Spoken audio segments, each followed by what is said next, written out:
La Biblia dice en 1 de Timoteo capítulo 3, verso 16, que nosotros somos columna y baluarte de la verdad. Esa es la razón por la que en The True Happiness tenemos un único propósito, y es compartir la palabra de Dios para que todo aquel que nos escuche tenga una comunión real y verdadera con Jesucristo. ¿Cómo están, estimados hermanos? Bienvenidos una vez más a este estudio bíblico verso a verso de los días viernes en nuestro ministerio The True Happiness. El día de hoy vamos a seguir con el estudio de la epístola de Primera de Juan, pero el día de hoy vamos a estar estudiando la siguiente parte de este estudio. El video pasado habíamos visto acerca de una visión bíblica sobre Cristo y el Evangelio. El día de hoy vamos a hablar sobre una visión bíblica del pecado. La pregunta es, primero es definir lo que pecado es, y luego hablaremos un poco acerca de las diferentes perspectivas o las diferentes formas de ver el pecado. Pero lo más importante es que podamos aprender juntos cuál es la visión o la perspectiva bíblica de lo que realmente el pecado significa. Así que vamos a orar para poder empezar este tiempo. Padre nuestro que estás en los cielos, te damos gracias por este tiempo. Te damos gracias, bendito Dios, porque tú nos has llevado de la oscuridad a la luz. Porque nos has llevado, Señor, a poder experimentar todas las bendiciones a través de Cristo Jesús. Gracias a que hemos creído en Él, a que hemos confesado con nuestros labios que eres el Señor y que tú lo has resucitado de los muertos. Señor, hemos creído, Padre, en Él y hemos, Señor, aprendido a comprender lo que significó el sacrificio que Jesús hizo en la cruz. Padre Celestial, sabemos que por medio de la expiación de Jesús, por medio de la sangre de Cristo, por medio de su sangre y de su sufrimiento, Él se entregó, Señor, como propiciación delante de ti, como ofrenda, Señor, para que nosotros podamos ser justificados, Señor, para que podamos ser, Señor, redimidos, Señor, por ti, a través de la sangre de Cristo. Porque a través de su muerte, Señor, Él nos compró de la esclavitud del pecado y nos hizo libres. Y ahora, como dice Efesios, nos adoptó como hijos suyos por medio de Cristo. Gracias, Señor, por este tiempo. Bendice este momento y que esta palabra, Señor, dé fruto en nuestros corazones. Ayúdanos a poder comprender cuál es la visión correcta, la visión bíblica sobre el pecado. Te lo pedimos en el nombre de Cristo, Señor. Amén. Mis estimados amigos, hermanos, el día de hoy vamos a estar viendo una visión bíblica del pecado. Una de las cosas interesantes es que entender que la palabra pecado en el griego significa errar al blanco o no dar en el blanco, ¿no? Es como cuando cuando estamos tirando dardos, o como en esas ferias donde uno va con un rifle y empiezas a tirar los balines y tienes que dar en el centro, ¿verdad? Y algunos dan alrededor, ¿no? Ahora, aquí hay dos términos interesantes: precisión y exactitud, ¿no? Eres más preciso cuanto más cerca del centro estás, pero no eres exacto, eres preciso, ¿no? Y obviamente la idea es dar en la exactitud del centro. Esa es nuestra meta, ¿no? O sea, obviamente, ¿cuál es el centro? Es la voluntad de Dios. ¿Cuál es el centro? Es la justicia de Dios. ¿Cuál es el centro? La ley de Dios. ¿Cuál es el centro? Caminar en los mandamientos de Dios que están escritos en su palabra y que nos han sido revelados a través de los profetas en el Antiguo Testamento, pero también han sido revelados, la última, por decir, la revelación máxima a través de Jesucristo. Como dice el libro de Hebreos capítulo 1, en los tiempos antiguos Dios nos ha hablado de muchas maneras a través de los profetas y de nuestros padres, pero hoy nos ha hablado por el Hijo, ¿no? Entonces, la revelación máxima ha sido Jesucristo. ¿Y cuál es el centro entonces de ese tiro al blanco? El centro es la voluntad de Dios, sus mandamientos. Y obviamente la idea es entender de que dice la Escritura que Dios va a perfeccionar la obra que empezó en ti y en mí. Vamos a seguir cometiendo errores, vamos a seguir pecando, porque estamos en un cuerpo carnal, pero no significa que debemos pecar de manera voluntaria, de manera premeditada, ¿no? Que lo maquinemos y planeemos, hoy voy a pecar, voy a hacer esto, no me importa, voy a vivir mi vida así, ¿no? De eso no se trata, ¿no? Pero obviamente vamos a seguir cometiendo errores y el Espíritu de Dios nos va a reprender y nos va a volver a llevar al camino de la verdad. Sin embargo, así como en el libro de Santiago estudiamos de que nosotros obviamente no podemos cuestionar la salvación de las personas, porque no somos quien. Solo Dios sabe quién es salvo y quién no de forma verdadera. Pero sí podemos motivar y llamar la atención, porque dependiendo de la forma en como nosotros andamos, como nosotros vivimos, ignorando la palabra de Dios o ignorando los mandamientos de Dios, pero aún así nosotros nos llamamos cristianos, obviamente tenemos que evaluar nuestra fe. Tenemos que evaluar nuestra salvación a la luz de la Escritura. Si es cierto que hay certeza de salvación, pero no podemos tener un fundamento falso de salvación. El hecho que hayas hecho una oración de fe al frente y hayas dicho, Señor, quiero servirte, no nos hace creyentes, ¿no? Lo que nos va a mostrar si somos creyentes es la forma como caminamos en nuestro diario vivir. No que somos perfectos, pero hay indicadores, ¿verdad? Vamos caminando, a lo mejor te vas a equivocar, pero el Espíritu de Dios te va a hablar, te va a reprender y tenemos que volver al camino. Sabemos que tenemos que volver al camino. No podemos ser indiferentes a la palabra de Dios. Pero si aún estuviésemos fallando, pues podemos arrepentirnos y volver a Jesús. De eso se trata esto. No somos quienes para juzgar a nadie. Pero si hemos caído o nuestra fe es cuestionable, nuestro cristianismo es cuestionable, entonces pidamos perdón al Señor y volvamos al camino. Pero el centro de ese tiro al blanco es la voluntad de Dios. Y a veces nosotros no damos en el centro, damos alrededor. Somos precisos, caminamos, pero Dios quiere que cada día que pase, cada año que pase, podamos estar más cerca del centro, que es su voluntad, su justicia, que podamos ser santos como Él es santo. Entonces, eso es pecado. Pecado es hacer todo lo contrario a la voluntad de Dios. Hermano, pero yo soy bueno. Yo no mato, yo no robo. Sí, pero dejas de orar. No oras, no lees la Biblia, no te congregas. Y eso también es pecado. Porque la Biblia dice, no dejéis de congregarse como algunos tienen por costumbre. Otro dice, orad sin cesar. Escudriñad las Escrituras. Y son mandamientos dados por Cristo y por sus apóstoles, que es el fundamento, ¿no? Porque dice, el fundamento de los apóstoles, dice la Escritura. Y si son mandamientos, también cuando tú y yo no oramos, estamos pecando. Cuando tú y yo no estudiamos la Escritura, estamos pecando. Porque también está en contra, está fuera de la voluntad de Dios. Se convierte en pecado.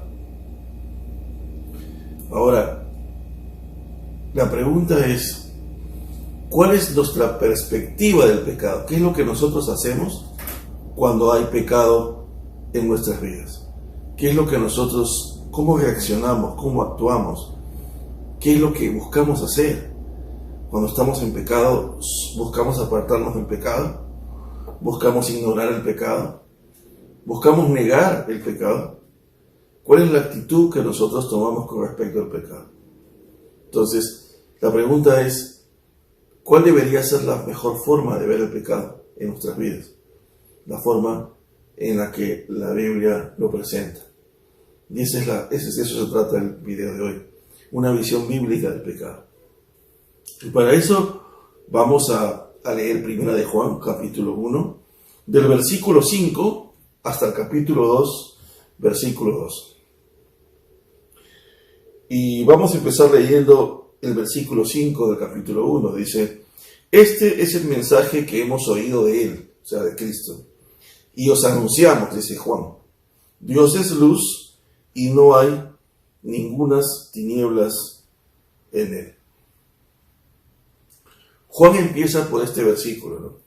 Y antes de que Juan empiece a presentar la visión bíblica del pecado o empiece a hablar del pecado, primero Juan empieza a enfatizar o a enfocarse en la naturaleza de Dios, en la naturaleza de Cristo.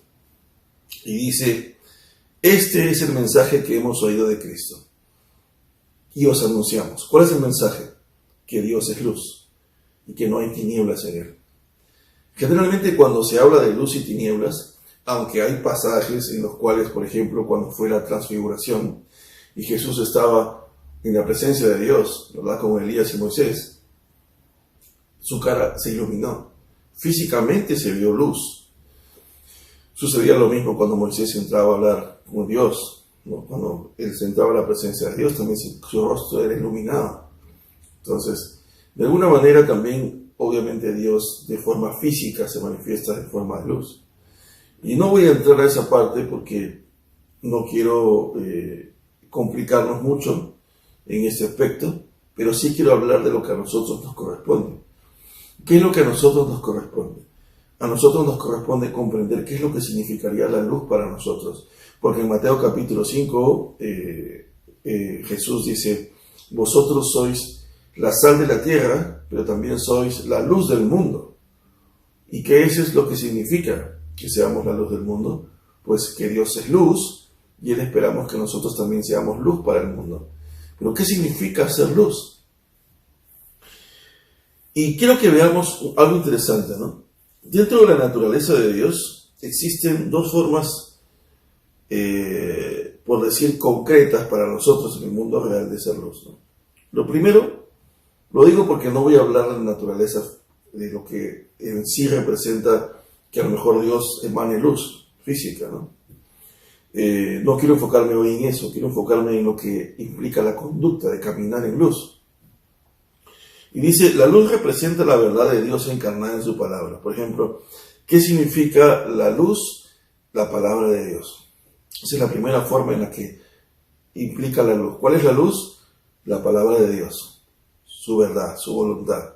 Esa es la luz. O sea, no es caminar fuera de la voluntad de Dios. La misma palabra en sí representa la luz. ¿Y qué más, aparte de la palabra de Dios? Caminar en esa palabra implicaría estar en la luz. Entonces, quiero leer algunos versículos que van a sustentar esta idea, que por lo menos nos van a mostrar de que Dios es luz y que su palabra es luz. Salmos 119, versículo 105, dice, lámpara es a mis pies tu palabra y lumbrera mi camino. O sea, la palabra de Dios es lámpara a tus pies. ¿Por qué? Porque te guía cuando tú caminas. Es de luz, ¿verdad? Y es lumbrera tu camino, por eso te alumbra, es luz. Salmo 119, versículo 130, dice, la exposición de tus palabras alumbra, hace entender a los simples. O sea, la palabra de Dios, su voluntad, sus consejos a través de la Escritura, te iluminan. Son luz a nuestra alma, que a veces puede estar en oscuridad, ¿no? En penumbras, no sabemos dónde ir, pero la luz nos ilumina, ¿no? La palabra de Dios nos da luz. Proverbios 6:23, porque el mandamiento es lámpara y la enseñanza es luz, y camino de vida las reprensiones que te instruyen. Otra vez está enfocándose en la palabra de Dios, en sus consejos. Segunda de Pedro, capítulo 1, versículo 19, dice, tenemos también la palabra profética más segura, la Biblia, o la Escritura, ¿no? A la cual hacéis bien en estar atentos como a una antorcha que alumbra, o sea, te alumbra, es luz, en lugar oscuro, hasta el día que esclarezca y el lucero de la mañana salga en vuestros corazones. Estos textos que acabo de leer nos están ilustrando de qué manera la palabra de Dios, la voluntad de Dios es luz a nuestra vida. Veamos algunos textos donde hable acerca de que caminar en esos mandamientos o caminar en la voluntad de Dios implicaría andar en la luz. Dice Efesios 5 del 8 al 9, dice, porque en otro tiempo erais tinieblas, mas ahora sois luz en el Señor, andad como hijos de luz. O sea, nos está mandando a andar como hijos de luz. ¿Y qué significa andar como hijos de luz? Pues andar en los mandamientos de Dios, andar en los caminos de Dios, andar en la ley de Dios, caminar en justicia. Isaías 5:20 dice, hay de los que a lo malo le dicen bueno, y a lo bueno le dicen malo. O sea, ¿por qué a lo malo le dicen bueno y a lo bueno malo? Porque su criterio, la evaluación que ellos tienen el criterio que tienen para evaluar las cosas está chueco. No lo evalúan de acuerdo a como Dios lo mira, por eso no se están dejando llevar por la ley de Dios, sino lo evalúan en base a sus pensamientos, en base a su formación académica, sus ideas psicológicas, su trasfondo cultural. Le está diciendo, a lo malo le llaman bueno, como cuando dicen de que debes dejar que tu hijo decida qué sexo quiere tener. Dicen que eso es bueno porque ayuda a que se sienta libre, se desarrolle su propia identidad. A eso que es malo y es pecado delante de Dios porque es abominación para Dios, le llaman bueno. ¿Por qué? Porque lo evalúan en base a sus criterios.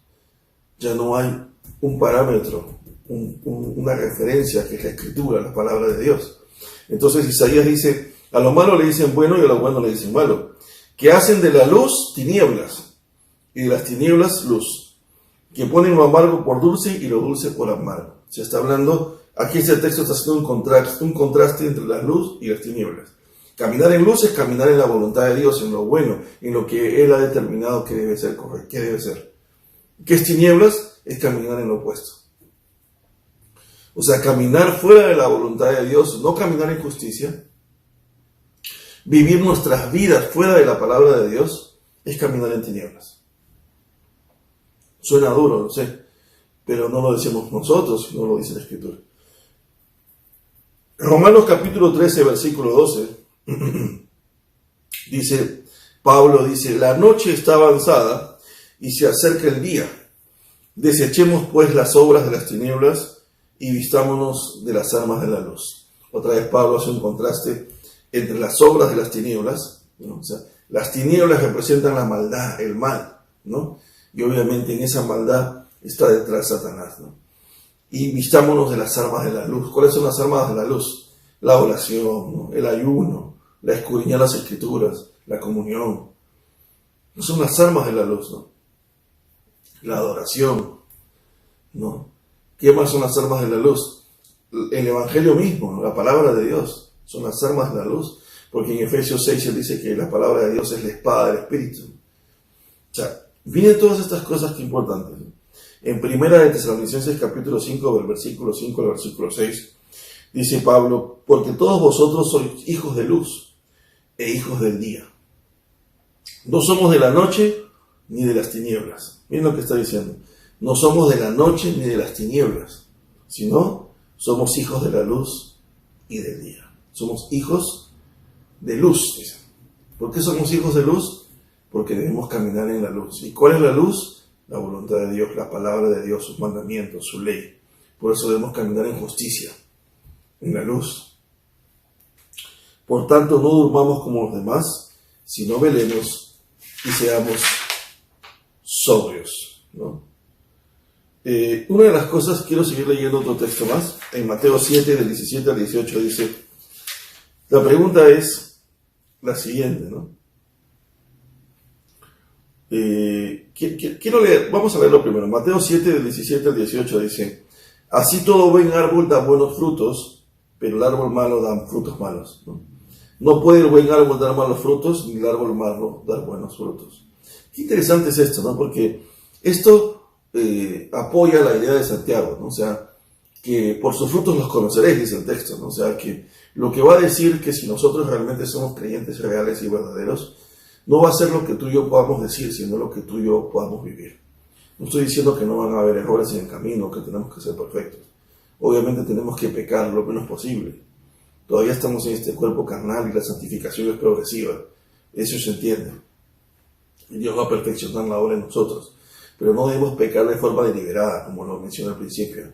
Hoy me levanto a pecar, o voy a hacer lo que quiero, hoy voy a ver películas pornográficas, voy a acostarme con ella y con el otro, y hoy me voy a ir a tonear, voy a emborracharme, hoy voy a mentir, hoy voy a robar, o voy a estafar. Esos son quizás los pecados más fuertes, no voy a matar a alguien, voy a violar, no sé, lo que sea lo más fuerte, ¿no? Pero a lo mejor hoy también dice, bueno, no importa, no voy a leer la Biblia, no quiero ir a la iglesia, no voy a orar, ya llevo como un mes sin orar. O sea, hay pecados que nos van a apartar de la voluntad del Señor. Pero lo que voy es que cuando un verdadero creyente está pecando, el Espíritu de Dios te reprende porque has sido sellado con el Espíritu Santo, eres propiedad de Dios. Te reprende, estás haciendo mal, tienes que cambiar. Pero aquel que no es hijo de Dios no siente ese remordimiento. ¿Por qué? Porque él o ella están viviendo en base a sus principios. Y sus principios le está diciendo que eso es normal. Pero cuando tú vives bajo la Escritura, ¿no?, que no es anacrónica, muchos piensan que la Escritura ya es pasada de moda, ¿no?, que no debemos vivir bajo esos principios, y esa es la idea que Satanás ha metido. Pero la palabra de Dios es el presente, ¿no? Todo es tan sabio Dios que Dios ha permitido que este libro fuera escrito, ¿no?, guiado por Él, para que de alguna manera sus consejos y las diferentes circunstancias que hay escritas en la Biblia nos hablan y nos enseñan de qué manera nosotros tenemos que conducirnos cuando tenemos las mismas experiencias, ¿no? O hay simplemente mandatos directos, enseñanza directa para nuestras vidas. Y eso es interesante, ¿no?, entender de que nuestro cristianismo va a ser revelado en base a nuestra forma de vivir, no en lo que digas. Tú puedes decir soy cristiano, podemos decir yo creo en Cristo, pero es por nuestros frutos que va a ser conocido qué tipo de árbol somos. Si somos buenos o si somos malos. Si caminamos en la luz o caminamos en las tinieblas. Si caminamos en la voluntad de Dios o fuera de la voluntad de Dios. Bien. ¿Qué pasa cuando estamos fuera de la luz, ¿no? Dice en Mateo 25, 41, 46, dice: entonces dirá también a los de la izquierda, dice, ¿no?, apartados de mí, malditos, al fuego eterno, preparado para el diablo y sus ángeles, ¿no? Porque tuve hambre y no me disteis de comer. Tuve sed y no me disteis de beber. Fui forastero y no me recogisteis. Estuve desnudo y no me cubristeis. Enfermo y en la cárcel y no me visitasteis. Entonces también ellos responderán diciendo: Señor, ¿cuándo te vimos hambriento, sediento, forastero, desnudo, enfermo, en la cárcel, no te servimos? Entonces Jesús responderá diciendo: de cierto os digo que en cuanto no lo hicisteis a uno de estos más pequeños, tampoco a mí lo hicisteis. E irán estos al castigo eterno y los justos a la vida eterna. Habla de los justos a la vida eterna. ¿Quiénes son justos? Romanos capítulo 5, versículo 1 dice: justificados pues por la fe, tenemos paz para con Dios. Romanos también dice en el capítulo 3, versículo 23, dice de que por cuanto dice todos están destituidos de la gloria de Dios, ¿no? Porque no hay justo ni a uno, también dice el libro de Romanos capítulo 3.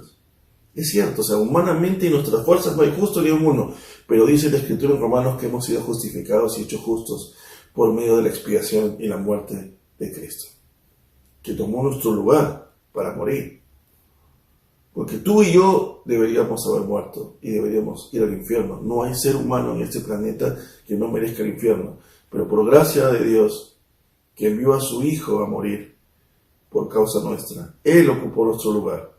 Y gracias a que Él ocupó nuestro lugar y nosotros ocupamos el suyo, por decirlo así, Él intercambió lugares para que seamos justificados. Y dice la Biblia que Él ha sido coheredero, Él ha sido heredero de todo. Y también dice Efesios que somos coherederos con Cristo. O sea, Él quiere compartir su herencia con nosotros. Y lo más interesante de todo esto, hermanos, es que dice que solo los justos pasarán a la vida eterna. Aquellos que han sido justificados por causa de Cristo. Aquellos que han creído en Él, que hayan declarado que Él es Dios, que crean que Jesús resucitó de los muertos, porque eso lo hace Dios. Y aquellos que les sirvan, que tengan que, resultado de esa justificación por gracia, mostremos un cambio, un arrepentimiento genuino.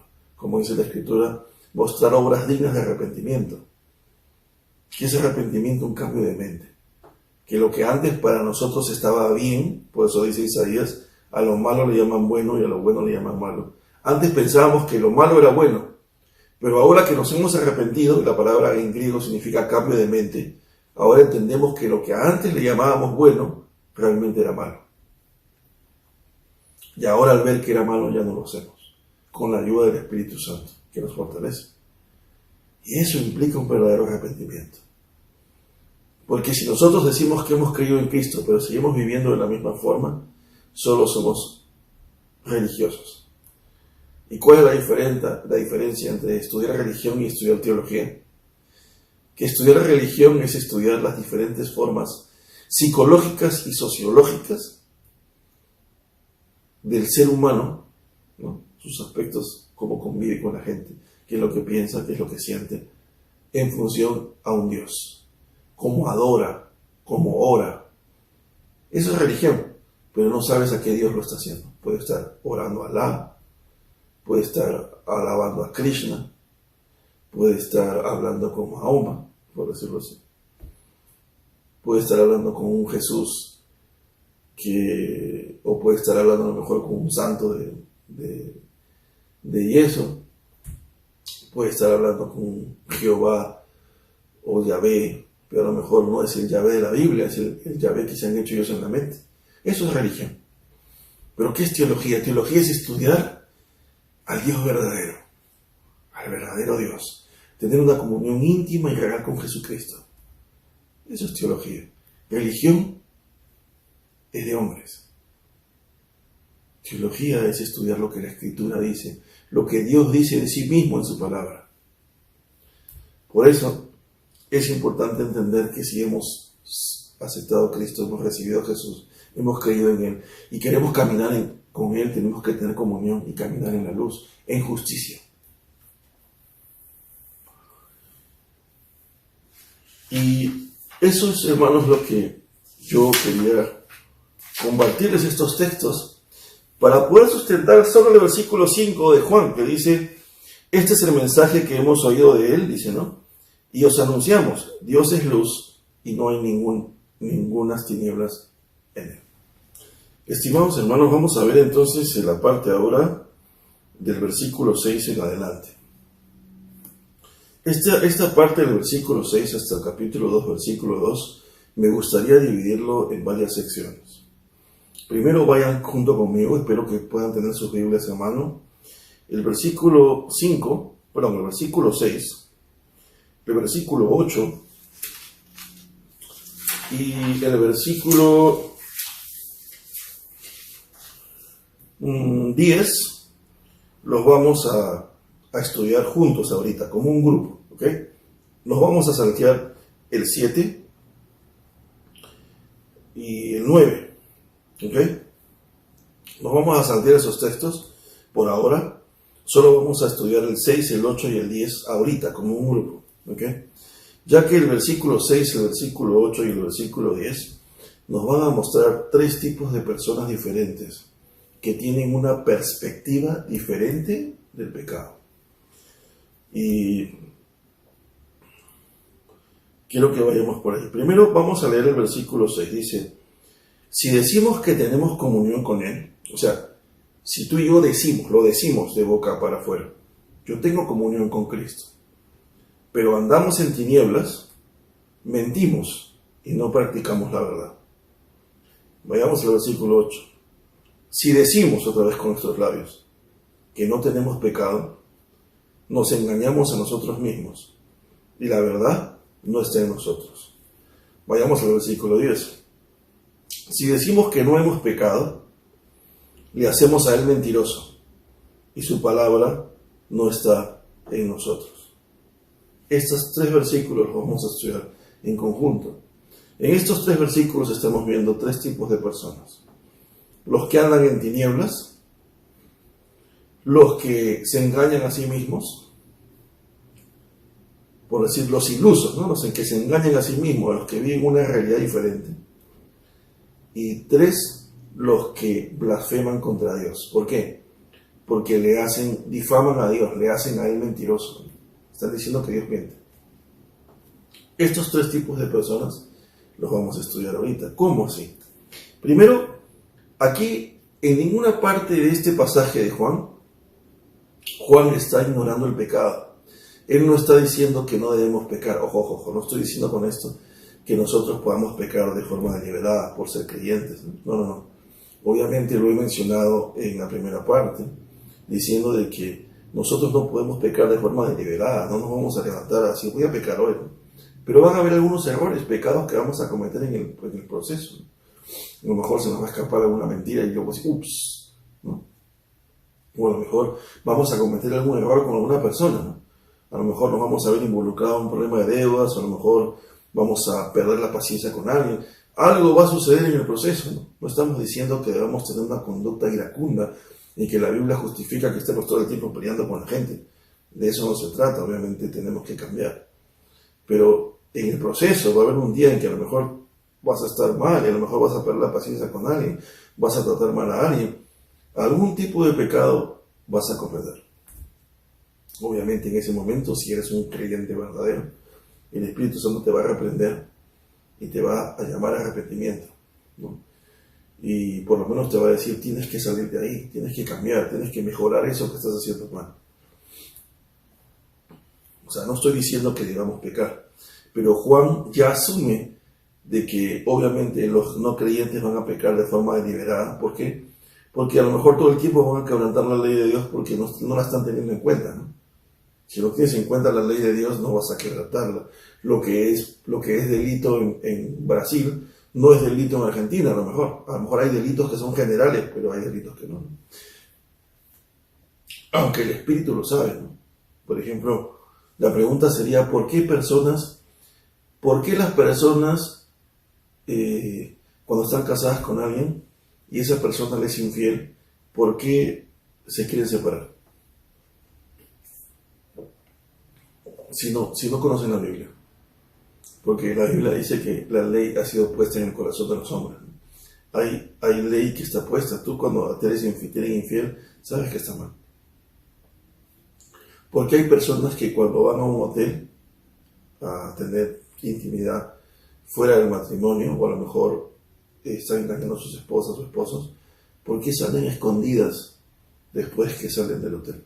Sale uno primero, luego el otro, y se miran. ¿Y por qué se esconden? Porque dentro de ellos está la ley escrita.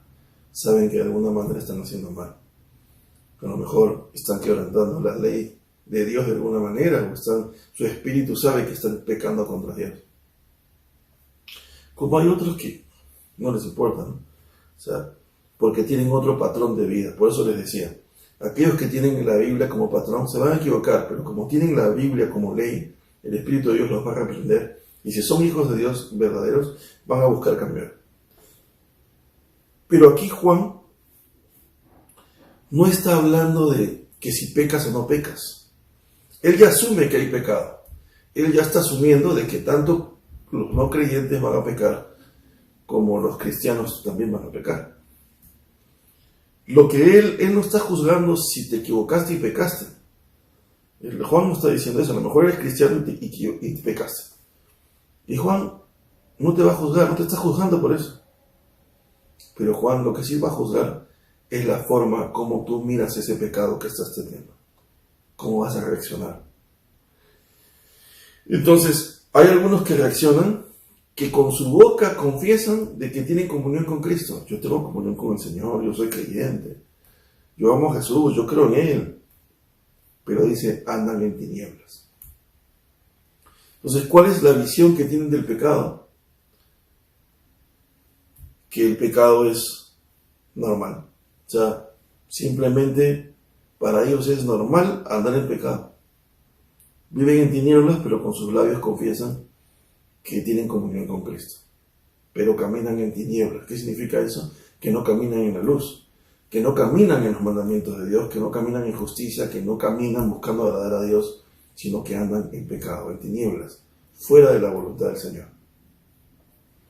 Entonces, si hay alguien que camina en pecado y está caminando en pecado y en desobediencia, pero aún con sus labios confiesa que tiene comunión con Cristo, Juan lo desenmascara y le dice, eres un mentiroso, estás mintiendo y no practicas la verdad, estás practicando la mentira, porque estás diciendo que tienes comunión con Cristo, pero estás caminando en tinieblas. O sea, ¿cuál es tu visión? Tienes una visión bíblica del pecado errada. ¿Por qué? Porque dejas que el pecado viva en tu vida y que reine en tu vida y que gobierne en tu vida. Y por lo tanto, el pecado se convierte en tu Señor. Y tú le sirves. Así que tu perspectiva del pecado no es bíblica. Luego vayamos al versículo 8. Juan dice, si decimos que no tenemos pecado, o sea, ahora ya no estás diciendo o no estamos diciendo que tenemos comunión con Él. O sea, en el versículo 6, la persona que hablaba no enfatizaba el pecado. Lo único que él confesaba es que él tenía comunión con Cristo. Pero su vida reflejaba tinieblas porque caminaba en pecado. Y no le importaba. Camina en pecado, pero aún así dice que está en comunión con Cristo. En cambio, el personaje del versículo 8 niega el pecado. O sea, el de arriba lo ignoraba, ¿no? O sea, lo ignoraba, él seguía su vida. No era importante si hay pecado en su vida. Pero el versículo 8 lo niega. Dice, yo no tengo pecado. Si no tenemos pecado, dice, si decimos que no tenemos pecado, ¿qué les dice Juan? Te estás engañando a ti mismo. Te engañas. ¿Y por qué pasa esto? ¿No? A veces hay personas que dicen, no, yo soy santo, yo todo lo hago bien, soy perfecto, yo en la iglesia ando bien, yo predico, yo canto, yo lidero un grupo celular, o un ágape en mi casa, o como los gnósticos de esta época, ¿no? Que decían, nosotros estamos en un conocimiento elevado, ¿no? Esos que están allá no tienen el conocimiento especial que tenemos nosotros. Tenemos un conocimiento, una revelación más iluminada, ¿no? Como decían los gnósticos, ¿no? Y Juan les dice, bueno, y a lo mejor ellos pensaban que no tenían pecado, pero Juan les dice, te estás engañando, tienes pecados, y la verdad no está en ti. Dice, y la verdad no está en nosotros. ¿Por qué? Porque si la verdad estuviera en tu corazón, entenderías que la Biblia habla, como dice Romanos, de que todo el tiempo vamos a tener una lucha entre la ley de la carne y la ley del Espíritu. Y el pecado siempre va a querer gobernar. La carne siempre va a querer llevarnos a no hacer la voluntad de Dios. Si tú entendieras eso, si comprendieras de que esa lucha va a existir hasta el último día de tu vida, y que obviamente tenemos que vencer esa batalla, todos los días es una batalla por vencer el pecado. Dice, si tú dices que tienes comunión con Él, estás diciendo, confiesas que tienes comunión con Cristo, pero andas en tinieblas, dice, mientes, estás mintiendo y no practicas la verdad. Estás ignorando el pecado que hay en tu vida y aún así dices que tienes comunión con Cristo. Pero a lo mejor no es que lo ignores, aún sabiendo que está ahí, sino que declaras que no hay pecado, que no tienes pecado, que no tienes ni una mancha. ¿Qué dice Juan? Te estás engañando a ti mismo. Porque deberíamos hacer una evaluación diaria de cómo estamos caminando en el Señor. Examinándonos. Examinar cómo estamos andando en el Señor. Cada día, cada semana. ¿Qué estoy haciendo mal? ¿Estoy haciendo bien? ¿Debo cambiar? Espíritu de Dios, ayúdame, fortaléceme, Señor, perdona mis pecados, perdona mis faltas, perdona lo que yo hice mal. Ayúdame, Señor, perdóname.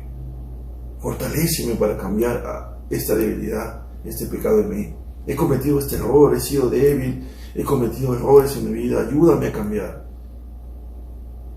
Ayúdame a madurar. Señor, reconozco las faltas que hay en mí, soy imperfecto. Dependo de ti. Pero no estamos caminando. No tengo falta, no tengo errores, todo está bien en mí. Por favor, no. Juan está diciendo, te estás engañando a ti mismo. ¿Qué es lo que la Biblia te dice? Que hay pecado. Porque tienes una carne que está luchando para que te opongas a la ley del Espíritu. Y la siguiente persona, ¿qué hace? No solamente ya está acostumbrada a vivir con el pecado, o lo contrario, niega el pecado, no. Sino que dice que Dios dice que los seres humanos tenemos pecado. No, él está mintiendo. Eso no es así.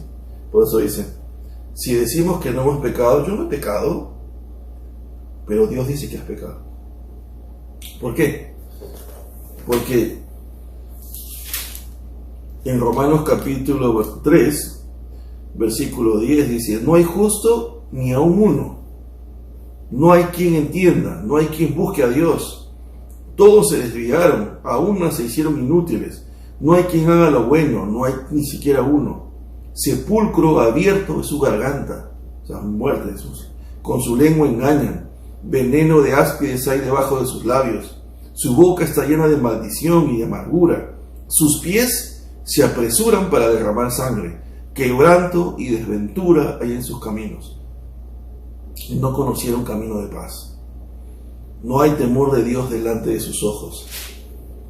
Pero sabemos que todo lo que la ley dice, lo dice a los que están bajo la ley. Pero miren lo que dice Romanos capítulo 3, verso 23.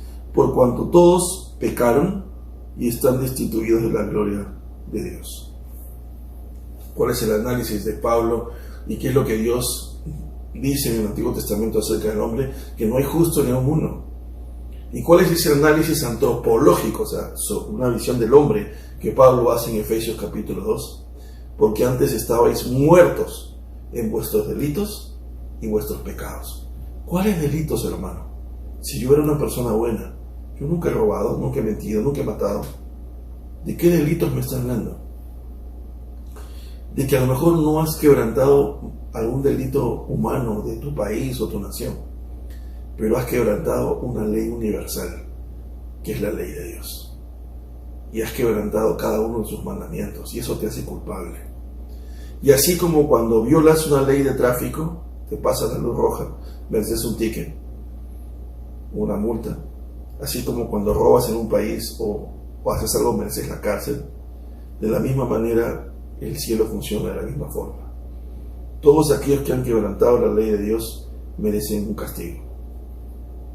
Y la Biblia dice que la paga del pecado es la muerte. ¿Y qué es lo que merecíamos todos? El infierno. Pero ¿qué es después de que ahora está la gracia de Cristo? Pero ¿cómo hablar de gracia si no hablas primero de culpa? ¿Cómo en un juicio, no sé si ustedes se han dado cuenta en internet, en TikTok o en algunos videos, hay un juez famoso de la Florida que le llevan siempre personas que han cometido leyes de tráfico, ¿no? Y él los perdona, ¿no? O sea, a veces los perdona, dice: no te preocupes, no, ya no vas a pagar $500, vas a pagar 20, o a lo mejor no vas a pagar nada, eres libre. ¿Cómo podríamos hablar de un perdón si primero no has hablado de culpa? Porque si dices te perdono, te va a decir: ¿de qué? Tienes que hablar de una culpa primero. No podemos hablar de gracia, no podemos hablar de la gracia de Dios a través de Cristo si antes no hablamos de que hemos sido culpables para poder recibir la gracia. Así que cuando Juan dice: si decimos que no hemos pecado, le hacemos ser mentiroso y su palabra no está en nosotros. ¿Por qué le hacemos ser mentiroso? Porque la Biblia dice que no hay justo ni uno, que todos se desviaron, que todos han caminado a maldad, que todos han hecho la maldad y que todos buscan siempre hacer la maldad y andar en tinieblas y apartarse de la justicia y de la luz de Dios. Entonces, este tres tipos de personas están engañados con respecto a cómo miran el pecado. Ninguno de los tres. Porque uno está acostumbrado a vivir en tinieblas, piensa que vivir en pecado no es importante, no es trascendental, o sea, es parte de la vida, pero aún así confiesa con sus labios que tiene comunión con Cristo, que es cristiano. El otro confiesa, dice que no tiene pecado y se engaña a sí mismo. Y el otro que dice el otro dice que no tiene, pero el otro dice que nunca ha pecado, no tenemos pecado. ¿Y qué hace? Difama a Dios. ¿Por qué? Porque Dios dice que sí tenemos pecado. Se está diciendo que Dios es mentiroso. Y eso es más grave. Entonces, la pregunta es: ¿qué dices tú y qué digo yo sobre el pecado? ¿El pecado le agrada a Dios? No. ¿A Dios le agrada que caminemos en tinieblas? No. ¿Dios quiere que caminemos en la luz? Sí. ¿Dios quiere que caminemos en justicia? Sí.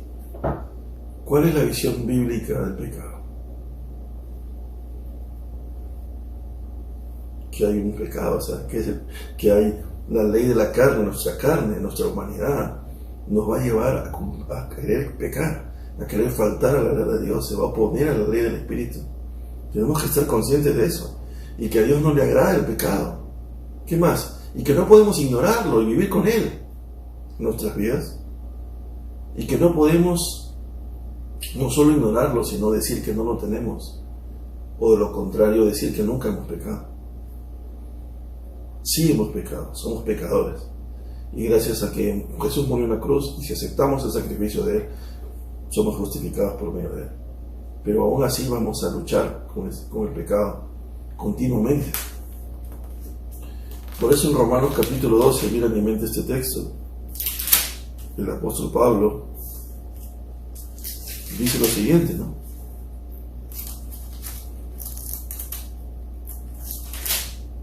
Dice, así que hermanos, dice, os ruego por la misericordia de Dios que presentéis vuestros cuerpos en sacrificio vivo, dice, ¿no? Santo, o sea, que camina en obediencia a la ley de Dios, agradable a Dios, que es vuestro culto racional. No os conforméis a este siglo, miren lo que dice, no os conforméis a este siglo, dice Pablo, sino transformaos por medio de la renovación de vuestro entendimiento, para que comprobéis cuál sea la buena voluntad de Dios, agradable y perfecta. O sea, Pablo está diciendo, no te conformes a este siglo. ¿Qué significa conformarse? No voy a entrar a profundizar mucho, pero la palabra en griego significa tomar la forma del mundo, tomar la misma forma de ellos. Te acostumbras a lo que ellos piensan, a lo que la cultura dice, a lo que las tradiciones dicen. Pero dice, no te amoldes, no tomes la forma de los demás, del mundo. Y como los demás ven el pecado, tú también lo quieres ver. No, sino dice que debes renovar tu entendimiento para que compruebes cuál es la voluntad de Dios agradable y perfecta. O sea que debes renovar tu forma de pensar al leer las Escrituras. Y de esa manera vas a poder renovar tu entendimiento, porque vas a comprender cuál es la perspectiva de Dios con respecto al pecado, y así vas a conocer cuál es su voluntad de Él para contigo. Y no vas a vivir bajo la forma como tú ves el pecado o como los demás ven el pecado. Y no te vas a moldar a la forma de los demás, no te vas a, dice, no os conforméis, dice, sino transformaos por medio de la palabra de Dios, que la palabra de Dios transforme tu interior y te refleje en tu exterior. Entonces es importante tener en cuenta esto. Ahora, lo más importante, y para poder terminar, vamos a agrupar ahora otro conjunto de versículos. El versículo 7, el versículo 9 y el capítulo 2, verso 1. ¿Y de qué habla esto? Habla de que si ahora entendemos que hay pecado en nuestras vidas, sea que tú no eres creyente y nunca has creído en Cristo y has cometido una serie de pecados y nunca has pedido perdón a Dios por eso, o a lo mejor ya eres creyente, ya le pediste al Señor perdón por tus pecados pasados, pero aún así sigues cometiendo pecados, ya sean grandes porque estás acostumbrado a vivir en tinieblas, pero aún así te llamas cristiano, o a lo mejor porque a lo mejor estás cometiendo algunos errores y tienes debilidades y errores que has cometido que sabes que debes cambiar. Pues Juan dice, hay una verdad también para eso, y es que hay perdón para esos pecados si los confiesas. O sea, Juan no quiere que te quedes condenado, sino que Juan te dice, hay una esperanza, hay un perdón. Y en el versículo 7 él dice, pero si andamos en luz, como Jesús está en luz, tenemos comunión unos con otros, y la sangre de Cristo nos limpia de todo pecado. O sea, ¿qué es lo que Juan está diciendo? Pero si andamos en luz como Él está en luz, tenemos comunión unos con otros. No, ahora Jesucristo, por ser hijos de Él, y yo no sé quién es hijo de Dios y quién no a simple vista, no puedo saberlo. Cada uno conoce su interior y cómo está su espíritu, pero Dios sí sabe quiénes son suyos. Y de alguna manera, no voy a entrar en eso, lo vamos a ver en un momento porque es una cosa extensa, pero la Biblia nos enseña que Dios ha muerto por tus pecados pasados, pero también por tus pecados futuros. De una sola vez Él murió, Él no ha sido crucificado. Cada día, cada vez que cometes un pecado, Él murió por todos los pecados, aún los que tú y yo cometeremos de acá a 5 años, porque Él sabe quiénes somos sus hijos. Es complicado entender, no voy a entrar a esos detalles ahora, pero quiero que sepas que si andamos en luz como Él está en luz, como dice Santiago, estaremos comprobando que nuestra salvación es verdadera. Si caminamos en tinieblas, si no nos importa caminar en tinieblas, si pasan los meses, los años, y seguimos caminando en tinieblas, pues yo te diría que evalúes tu salvación a la luz de la Escritura. Pero dice que caminar en luz debe traer como consecuencia comunión con Dios. Pero también dice Juan que la sangre de Jesucristo, su Hijo, nos limpia de todo pecado. Hay una esperanza. La Biblia dice en el versículo 9, Juan nos está diciendo: si confiesas tus pecados, o si confesamos nuestros pecados, Él es fiel y justo para perdonar nuestros pecados y limpiarnos de toda maldad. Si los confesamos, dice Juan, Él es fiel y es justo. Él nos va a perdonar y nos va a limpiar de toda maldad. Va a limpiar nuestro corazón, nuestra mente de pecado para hacer su voluntad. Capítulo 2, verso 2 dice: hijitos míos, estas cosas os escribo para que no pequéis. O sea, en realidad yo les escribo esto para que no pequen. ¿Por qué? Porque quiero que se den cuenta en esos tres tipos de personas de que no está bien caminar diciendo que eres cristiano pero vives en tinieblas. No está bien caminar diciendo que tienes comunión conmigo y que conoces mi voluntad, pero niegas el pecado en tu vida y lo ignoras. Eso no está bien. Por eso Juan dice: yo te escribo para que no peques. Yo no quiero que peques. Ahora está diciendo, no es que quiero que peques, está diciendo, yo te escribo para que no peques. Ese es mi objetivo, que no peques. Y Juan dice: pero si pecas, si alguna vez alguien hubiese pecado, si por ahí te equivocas y pecas, Él te está diciendo: quiero que sepas que abogado tienes para con el Padre, a Jesucristo el justo. Él es el Padre y Él es Jesucristo el justo. ¿Y qué está diciendo Él? Jesucristo va a pelear por ti, va a defenderte en el tribunal de Dios. Él es tu abogado. No estás solo. Si eres su hijo, si realmente tienes comunión con Él y eres su hijo, le perteneces, has sido sellado por el Espíritu Santo, porque has creído en Cristo. Él es tu abogado. Porque Él es la propiciación por nuestros pecados, dice, y no solamente por los nuestros, sino también por los de todo el mundo. ¿Cierto? Jesucristo murió para que todo aquel que en Él creyera sea salvo y alcance vida eterna.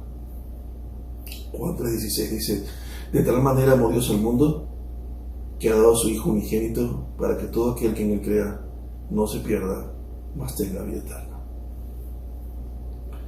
Entonces, este pasaje que acabamos de leer nos enseña cuál es la visión bíblica del pecado. ¿Cuál es la visión bíblica del pecado? Pues Juan nos dice que no debemos pecar, no peques. Pero si pecas, tienes a Jesucristo como tu abogado y hay esperanza. Si los confiesas, hay perdón. Pero Juan te dice: yo no quiero que vivas como esas tres personas.